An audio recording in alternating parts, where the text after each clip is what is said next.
नमो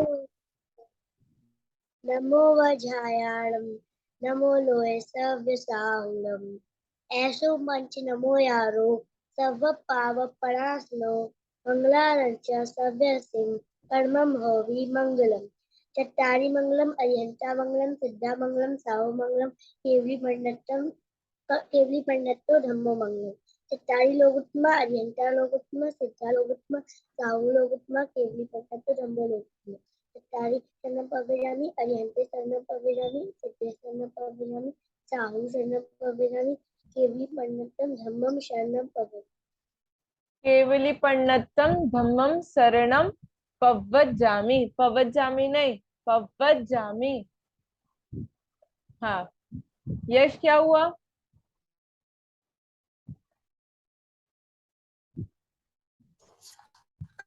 उसने आयरियाणम और नहीं कहा, आयरियाणम नहीं कहा। हाँ, वो जायम नहीं किया। मेरे ध्यान में नहीं है, हो सकता है आपने नहीं बोला हो। अवन सॉरी अतिशय, ध्यान रखना आप, ठीक है। आयरियाणम अगर आपने नहीं कहा हो तो। अतिशय कह रहा है बोला, कोई बात नहीं, मुझे पता है वैसे भी आपको आता है नमोकार मंत्र, हो सकता है मिस आउट कभी कभी हो जाए। ओके, चलो तो क्लास शुरू करते हैं हम। हमारा चैप्टर जो चल रहा है तीर्थंकर ऋषभ देव का, अभी तक का जो हुआ है अपना चैप्टर, उसमें से कुछ ऐसी बात जो आप लोगों को नहीं आई हो समझ, आप लोगों ने रीड किया है क्लास के बाद एक बार भी उसे? अतिशय ने किया है। यश, आपने रीडिंग की है? एक बार देखा है जो अपन ने अभी तक पढ़ा है, उसका रिवीजन किया आपने? नहीं।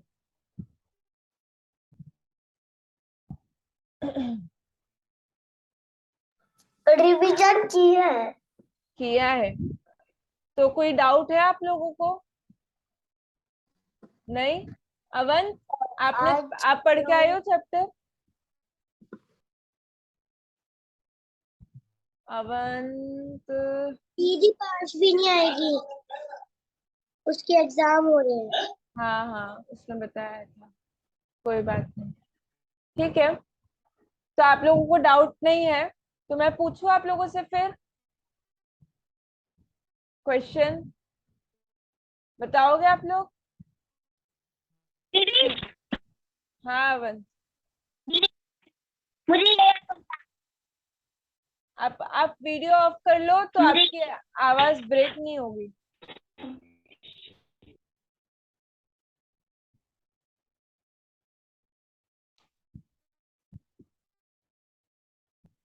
चलो तो मैं पूछती हूँ।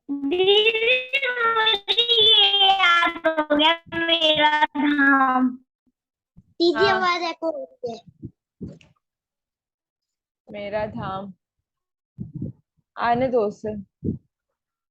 तब तक आप लोग मुझे बताओ फिर, अक्षय तृतीया पर्व क्यों मनाया जाता है? सिर्फ हैंड रेस करना, हैंड रेस करना, हैंड रेस करना, मैं पूछूंगी।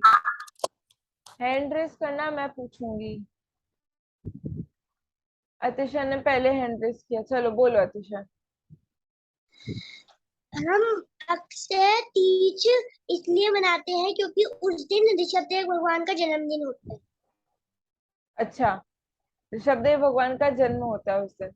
यश, अतिशय सही कह रहा है, बताओ।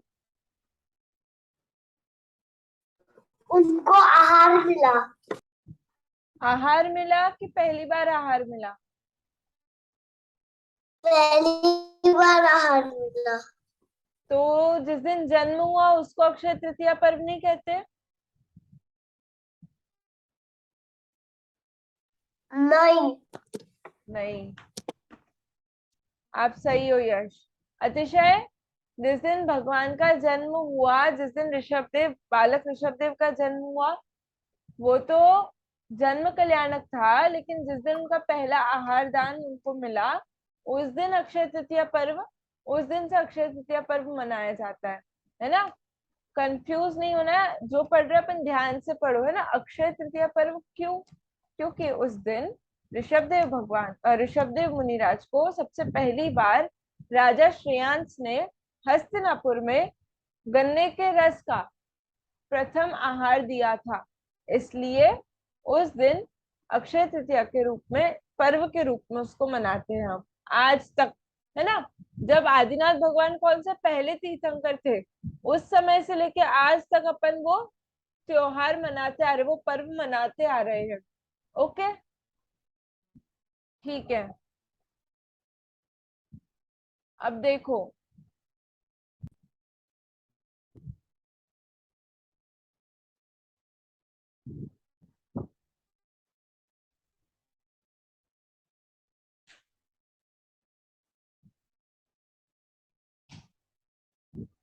हाँ, इतना अपन ने पढ़ लिया था।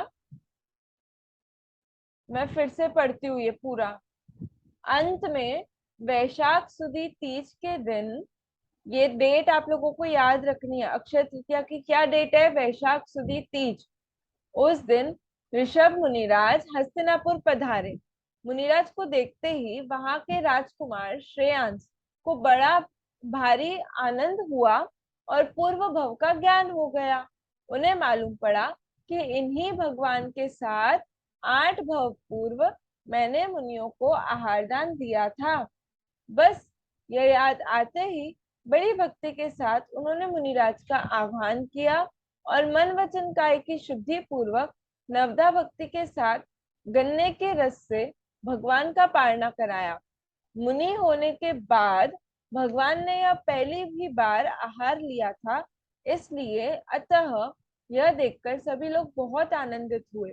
देवों ने भी आकाश में बाजे बजाकर बड़ा उत्सव किया। तभी से वह दिन अक्षय तीज पर्व के रूप में आज तक चल रहा है। भगवान ने तो फिर वन में जाकर अपने आत्म ध्यान में लग गए। उन्हें तो बस आत्मा का ध्यान करना, यही एक काम था, और कोई काम नहीं था। ठीक है, आगे बढ़ने से पहले मुझे ये बताओ कि वो जो राजा श्रेयांस थे, वो और जो मुनिराज ऋषभदेव थे, उनका क्या संबंध था, उनका क्या रिलेशन था पहले, 8 भव पहले? वो श्रीमती, वो उनकी पत्नी थी। कौन किसकी पत्नी थी? वो राजा श्रेयांस, ऋषभदेव भगवान की। और उसका उनका नाम क्या क्या था 8 भव पहले? श्रीमती, श्रीमती, हाँ। श्रीमती। और ऋषभदेव भगवान के जीव का नाम क्या था? Vajradant Raja, Vajradant Raja. Very good, Vajrajang Raja. Very nice. 8 भव पहले ये जो राजा श्रेयांस का जीव था, वो तो श्रीमती रानी थी, और ये जो मुनिराज ऋषभदेव थे, वो वज्रजंग राजा थे। और वो दोनों राजा रानी ने मिलकर 2 मुनिराजों को आहार दिया था। तो उस समय 8 भव पहले उन्होंने आहार दिया, और आज उनके सामने, राजा के सामने कौन है? ऋषभदेव मुनिराज है। तो उनको वही विधि याद आ गई कि उन्होंने कैसे उन 2 मुनिराजों को तभी आहार दिया था। तो उनको वो विधि याद आ गई, और आज के दिन फिर उन्होंने ऋषभ मुनिराज का आहार करवाया, विधि पूर्वक आहार दिया। इसलिए वो सबसे पहला आहार दान था इस चौथे काल में। ओके, देखो, ध्यान करते करते अब देखो, अब आहार तो हो गया, अब सबको विधि पता चल गई। अब मुनिराज जब भी नगर में आते तो विधिवत उनका आहार कोई ना कोई फिर कर देता था, आहार करा देता था। अब वो मेन काम तो मुनिराज का क्या था? आत्मा में लीन होना। आहार तो उनको अगर विकल्प आता है, जैसे आत्मा के ध्यान से वो हटे, तो उनका अगर ध्यान भटकता है और उनको याद आता है कि उनको आहार लेने जाना है, तो वो आहार लेते हैं। वरना वो तो क्या करते हैं, पूरे टाइम अपनी आत्मा का ध्यान करते हैं। आप लोगों ने वो भजन सुना है ना, ज्ञान ध्यान सेवा नहीं दूजा कोई काज है ना।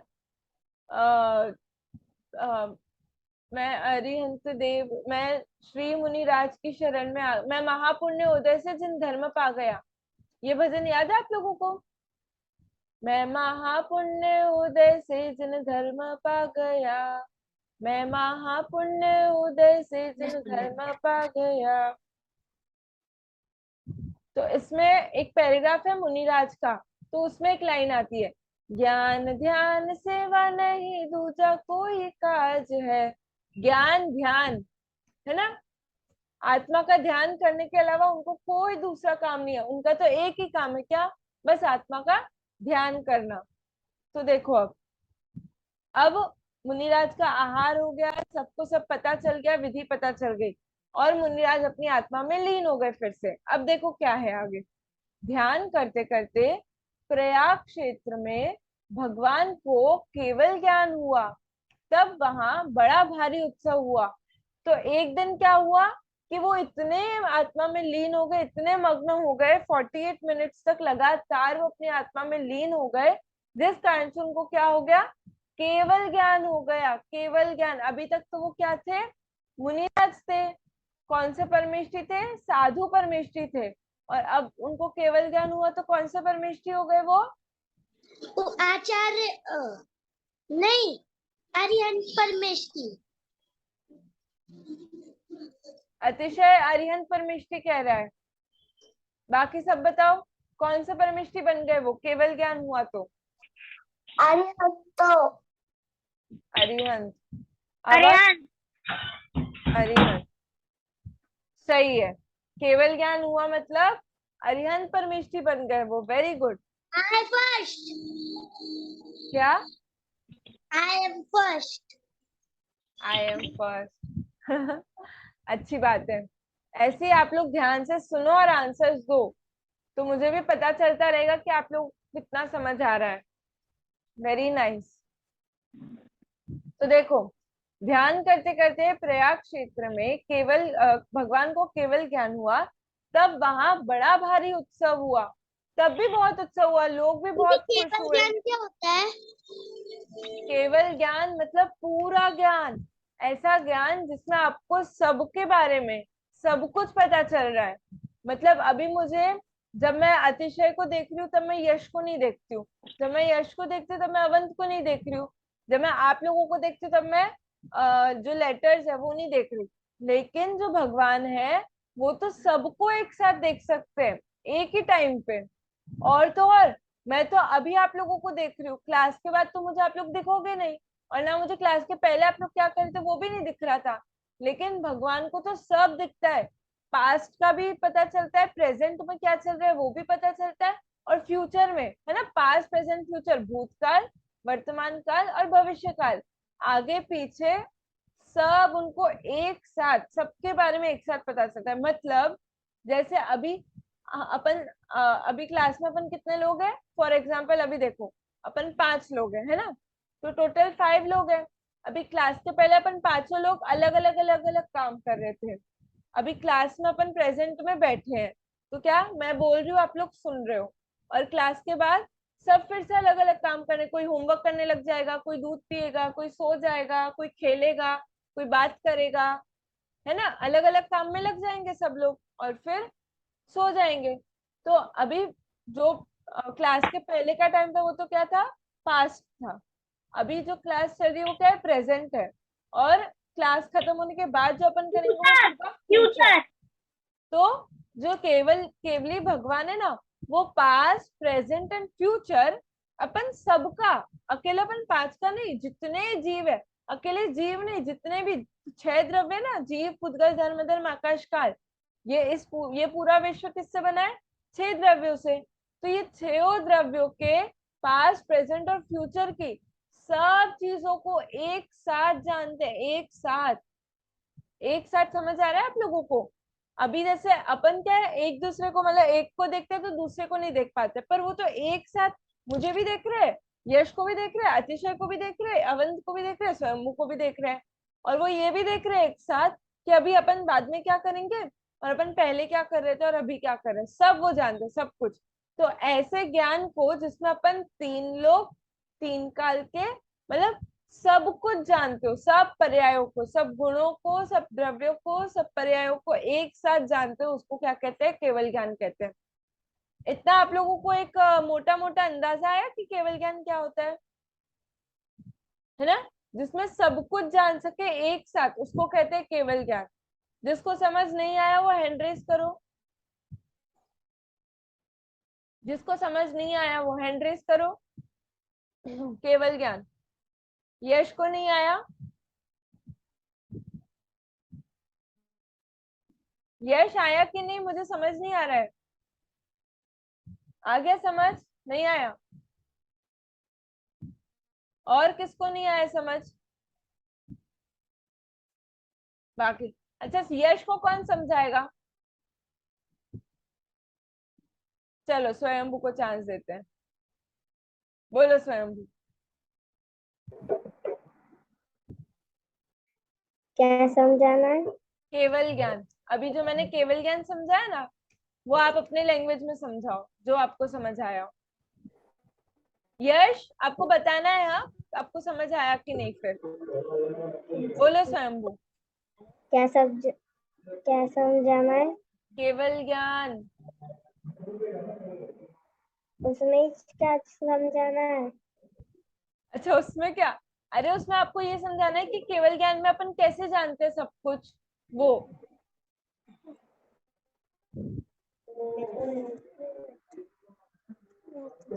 जो मैंने अभी बोला ना, वो आपको जो समझ आया वो बोलो आप। अभी जो मैंने समझाया, केवल ज्ञान में अपन क्या क्या जानते हैं? सब कुछ, है ना? सब द्रव्यों को जानते हैं। और कैसे जानते हैं? एक साथ जानते हैं कि टुकड़े टुकड़े में जानते हैं? एक साथ। एक साथ जानते हैं। और अभी जो प्रेजेंट है वही जानते हैं कि आगे पीछे का भी जानते हैं? आगे पीछे का भी। आगे पीछे का भी जानते हैं। तो मतलब अपन सबके बारे में पूरा, पहले का भी, आगे का भी, प्रेजेंट का भी, जो कुछ है वो सब जानते हैं। उसका नाम क्या है? केवल ज्ञान है। इसी वो अपन को मतलब नहीं। वो ये हाँ हो गया कि मतलब वो ये हो गया कि पीछे से लेकर उसके पूरे आगे तक का पूरा सफर। हाँ, पूरा। अकेला इस भव का भी नहीं। अभी अपन कौन है, लड़का है या लड़की है?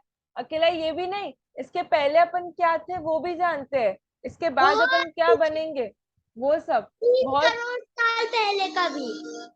सब सब। आपका दिमाग जहां तक जाए ना, वहां तक वो जान सकते हैं। वहां तक। यश, समझ आया आपको? बताओ क्या समझ आया? भगवान को सब समझता है। सब जो उनके ज्ञान में आता है ना? समझता है मतलब उनके ज्ञान में आता है। उनके ज्ञान में आता है। उनको पी उनको पीछे और हाँ आगे हाँ, अभी आगे होता है। वो टुकड़े टुकड़े कर कर जानते अ, हैं। नहीं जानते हैं। तो और कैसे जानते हैं? टुकड़े टुकड़े करके नहीं जानते तो?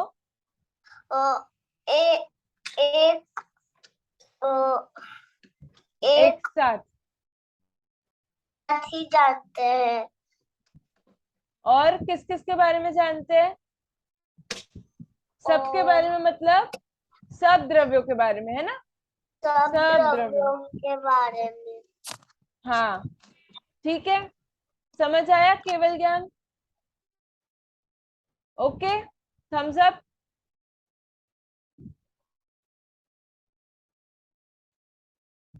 अवंत। हाँ, अवंत ऐसे वीडियो में कर दो, इसमें टाइम लगता है।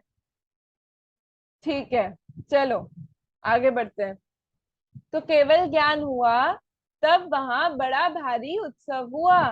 वह प्रयाग भी तीर्थ बन गया। प्रयाग क्षेत्र में भगवान को केवल ज्ञान हुआ, तब वहां बड़ा भारी उत्सव हुआ। वह प्रयाग भी तीर्थ बन गया। जहां पे उनको केवल ज्ञान हुआ ना, जिस क्षेत्र में उनको केवल ज्ञान हुआ, जैसे मैं अभी मुंबई में बैठी हूँ, मान लो भगवान मुंबई में होते, मान लो, और मुंबई में उनको केवल ज्ञान होता, तो वो क्या क्षेत्र क्या बन जाता? तीर्थ बन जाता। जहां पे भगवान को केवल ज्ञान प्राप्त होता है, प्रकट होता है, वो क्या हो जाता है, तीर्थ हो जाता है। फिर क्या लिखा है, केवल ज्ञान होने से भगवान ऋषभदेव अरिहंत हुए, तीर्थंकर हुए। लो, आप लोगों ने तो पहले ही इसका आंसर दे दिया था। वो कौन हो गए थे, साधु परमेष्ठी से अरिहंत परमेष्ठी हो गए थे। तो यहाँ पे भी यही कह रहे हैं कि केवल ज्ञान होने से भगवान को भगवान अरिहंत हुए, तीर्थंकर हुए। देवो एवं मनुष्यों, पशु एवं पक्षी, सब उनका उपदेश सुनने को धर्म सभा में आए। अब देखो, जैसे ही भगवान को केवल ज्ञान होता है, वैसे ही उनका समौ शरण लग जाता है। और समौ शरण में देखो, मैं दिखाती हूँ आप लोगों को। समौ शरण लगते ही उनके क्या हो जाता है, सभाएं लग जाती है, जहाँ पे लोग आते हैं और धर्म चर्चा सुनते हैं। भगवान उपदेश देते हैं और वो लोग चर्चा उपदेश को सुनते हैं। ये देखो, ये समौ शरण है। समौ शरणादि विभूति से युक्त तीर्थंकर परमात्मा। ये देखो, जैसे ही केवल ज्ञान होता है ना, तो ये अरिहंत, तो ऐसे अरिहंत परमिष्ठी बन जाते हैं वो। और ये उनका समूह शरण लग जाता है पूरा। ये नीचे जितना भी आप लोगों को दिख रहा है ना, ये 12 सभाएं हैं टोटल, सभा। तो यहाँ सभा में कौन कौन होता है, यहाँ सभा में इधर देखो, ये जो जगह है ना, ये जगह, यहाँ पे एक जगह पे मनुष्य बैठते हैं, मतलब उनमें भी जो मेल्स होते हैं या फीमेल्स बैठती है। फिर एक सेक्शन होता है जहाँ पे जानवर, तिर्यंच गति के जीव, जानवर बैठते हैं। पता है आप लोगों को, जानवर भी सुनते हैं। शेर आता है, डियर आते हैं, हाथी आता है, बंदर आता है, घोड़ा आता है। ये सब लोग आते हैं और भगवान का उपदेश सुनते हैं। ठीक है, तो हाँ। समोशन ऐसा होता है, ये मैंने दिखाया आप लोगों को। अपन नीचे चलते हैं फिर से, एक सेकंड।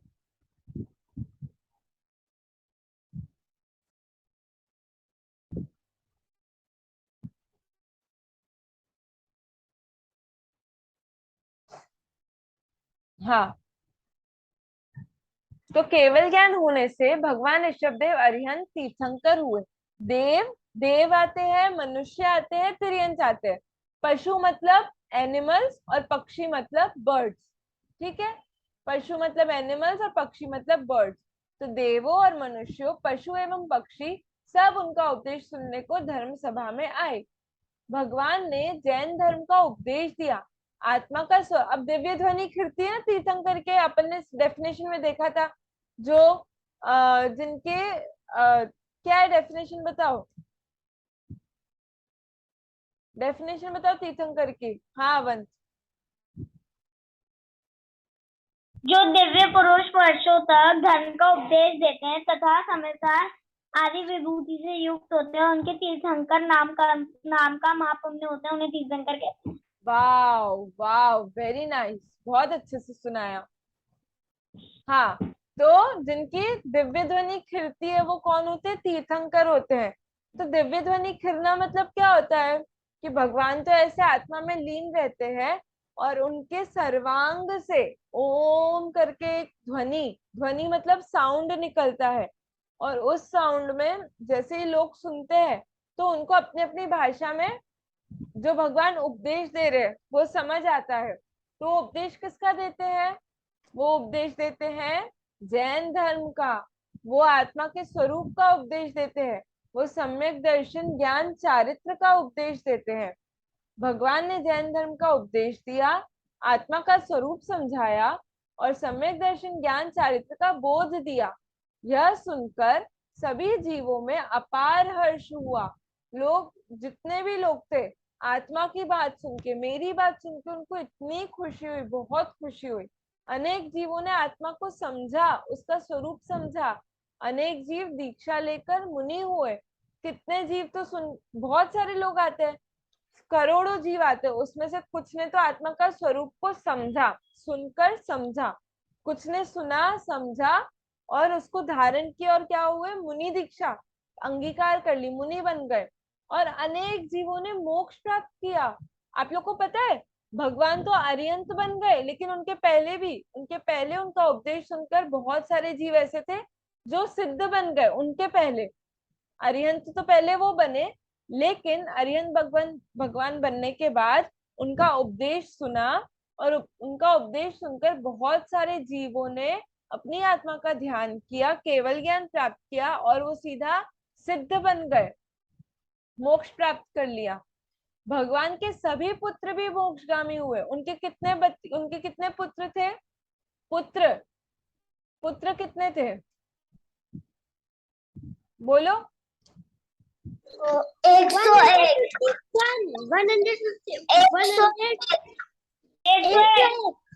101। हाँ, दो तो उनकी क्या थी? पुत्रियां थी।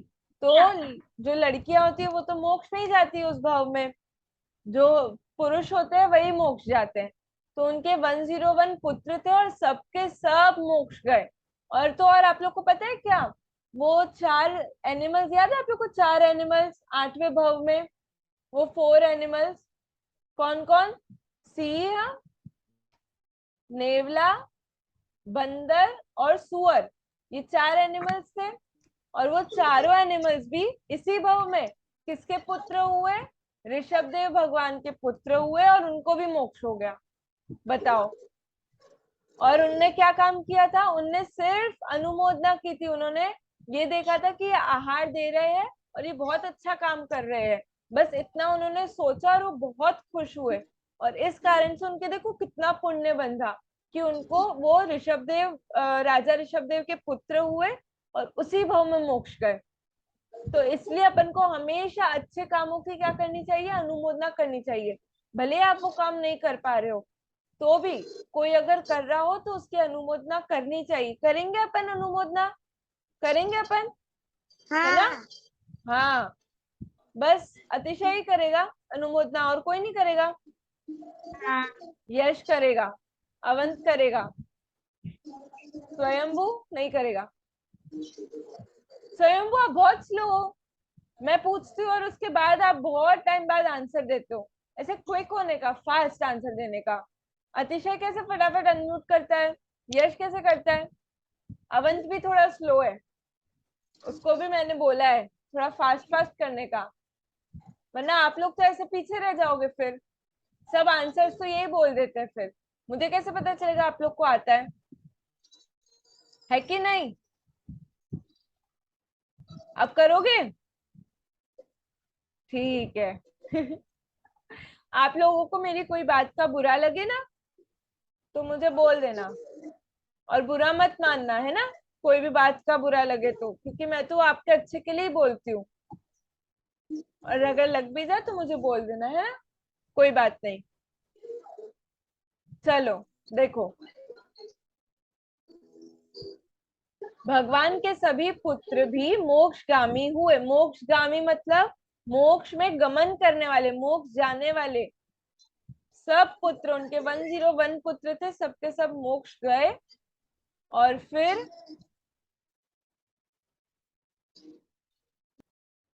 इस प्रकार भरत क्षेत्र में भगवान ऋषभदेव ने मोक्ष का दरवाजा खोल दिया और रत्नत्रय रूप धर्म तीर्थ का प्रवर्तन किया। अतः वे हमारे आदि तीर्थंकर कहलाए। आदि, उनका नाम क्या था? आदिनाथ। तो आदिनाथ का आदि तीर्थंकर, और आदि मतलब एक और मीनिंग होता है आदि का, मतलब स्टार्टिंग। इस काल के सबसे स्टार्टिंग तीर्थंकर, स्टार्टिंग सबसे फर्स्ट तीर्थंकर कौन थे? आदिनाथ भगवान, इसलिए भी उनको आदि तीर्थंकर कहते हैं। तो इस भरत क्षेत्र में उन्होंने सबसे पहले मोक्ष का दरवाजा खोला। इसके पहले कोई मोक्ष नहीं गया था इस काल में। दीदी पर उनके चिन्ह क्यों होते हैं? वो चिन्ह होते, वो नियम होता है तीर्थंकर का कि उनके चिन्ह होते ही है। जो नॉर्मली भगवान बनते हैं ना, उनके चिन्ह नहीं होते, लेकिन तीर्थंकरों के चिन्ह होते, ताकि हम पहचान सके 24 तीर्थंकर, है ना? लेकिन दीदी उनका वो क्यों था? क्या? आदिनाथ भगवान का चिन्ह क्यों था? बैल था ना। लेकिन बैल क्यों था? वो क्यों, उसका कोई रीजन नहीं होता है, मतलब कोई भी चिन्ह होता है ना तो उसका रीजन नहीं होता कि भगवान का तो समझ भी आता है, क्योंकि उन्होंने नाग नागिन को भी बचाया था। नहीं नहीं नहीं, लेकिन ये लॉजिक आप मत लगाओ, ये लॉजिक लगता नहीं है सच। मतलब वो उन्होंने ऐसा कोइंसिडेंस कह सकते कि भाई उनका उन्होंने बचाया भी और यहाँ उनका चिन्ह भी हुआ, लेकिन उन्होंने बचाया इसलिए यहाँ पे उनका ऐसा चिन्ह हुआ, ऐसा नहीं है। ऐसा कोई चिन्ह जितने भी होते हैं ना, वो उनका नियम अपने आप होता है। वो ऐसा कोई रिलेशन नहीं होता कि पहले वो ऐसे थे या उन्होंने ऐसा कुछ किया जिससे उनका ये चिन्ह बना। मतलब कोई कहेगा कि भगवान महावीर पहले क्या थे, शेर की पर्याय में थे, वहां उनको सम्यक दर्शन हुआ इसलिए उनका चिन्ह शेर है, तो ऐसा भी नहीं है ना। ये चिन्ह का कोई लॉजिक नहीं होता कि भाई इनका यही चिन्ह क्यों है, दूसरा क्यों नहीं है। वो बस चिन्ह होता है जब वो उनका जन्म होता है ना, तब उनका चिन्ह अपना उनके अंगूठे पे बना हुआ आता है, तो वो चिन्ह उनका हो जाता है, पता चल जाता है। बाकी उसके पीछे कोई लॉजिक नहीं होता। चलो, अब लास्ट इतना बचा है अपना। अपनी क्लास 1 मिनट में बंद हो जाएगी तो आप लोग रिज्वाइन करना, ओके। तो अपन ये खत्म कर रहे हैं। बहुत समय तक धर्म का उपदेश देकर भगवान ऋषभ देव कैलाश पर्वत पर पधारे और वहीं से माघवदी चतुर्दशी की सुबह मोक्ष पधारे। संसार से छूटकर भगवान सिद्ध हुए। आज भी सिद्ध लोक में वे पूर्ण आनंद में विराज रहे हैं, उनको हमारा नमस्कार हो। देखो, अब उनका समवचन लगा, वो अरिहंत बन गए, तो उनका समवचन लगा, उन्होंने बहुत उपदेश दिया लोगों को, बहुत बहुत टाइम तक। और उसके बाद एक दिन कैलाश पर्वत पर क्या होता है, समर्शन भी विहार करता है, एक जगह से दूसरी जगह वो विहार करता है। तो विहार करते करते लास्ट में वो कहाँ पहुंचा, कैलाश पर्वत पहुंचा। और माघवदी 14 के दिन की सुबह भगवान को क्या हो गया, मोक्ष हो गया। वो अरिहंत से क्या बन गए, सिद्ध बन गए, उनका